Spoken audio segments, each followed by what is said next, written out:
የትግራይ ኢንቨስትመንት ኮሚሽን በትግራይ የተካሄደው ጦርነት ተከትሎ የተዳከመ ኢንቨስትመንት ዘርፍ ለማነቃቃት ያለመ በመቀለ ከተማ ከጥር 25-28 ኤክስፖ እንደሚካሄድ አስታወቀ።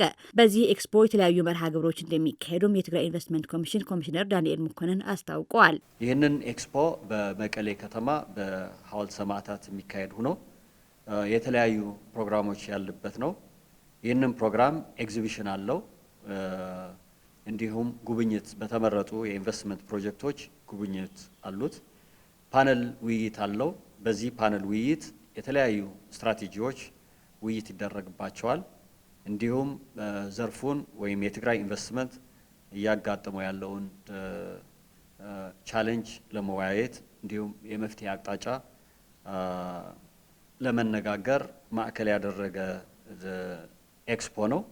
በተመሳሳይ ባለሀብቶች ያላቸውን ትስስር እንዲጨምር በማድረግ የቢ2ቢ በምንለው ከፋይናንስ አካላት ከመንግስት አካል እርስ በራሳቸውም የሚያደርጉትን ጥምረት እንዲዳብር በማሰብ ፕሮግራም ተዘጋጅተዋል። ኮሚሽነር ዳንኤል አክለውም በዚህ ኤክስፖ በዘርፉ የሚመለከታቸው ሁሉ እንዲሳተፉ ጥሪ አቅርበዋል። በትግራይና ከትግራይ ውጭ ያሉ የትግራይ ተወላጆች ኢንቨስተሮች ወይም ባለሀብቶች ተሳታፊ ይሆናሉ። እንዲሁም የውጭ ባለሀብቶች ወይም ኢንቨስተሮች፣ ምሁራን፣ የልማት አጋሮች እንዲሳተፉ በማሰብ ነው ይህንን ፕሮግራም እየተዘጋጀ ያለው። የቀጥታ ምዝገባ ይካሄዳል። የኮሚሽኑ ዌብሳይት ማንኛውም አካል መሳተፍ ለሚፈልግ መመዝገብ ይችላል።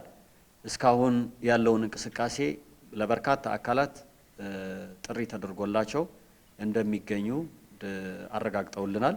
ስለዚህ ይህንን ኤክስፖ በተሳካ ሁኔታ ለማካሄድ የትግራይን የኢንቨስትመንት ደረጃ፣ የትግራይ የኢንቨስትመንት የመሳብ አቅም እንዲሁም የትግራይ የኢንቨስትመንት አማራጮች እድሎች ለማስተዋወቅ ትልቅ አስተዋጽኦ አለው ተብሎ ታስቦ እየተደረገ ያለው ፕሮግራም ነው።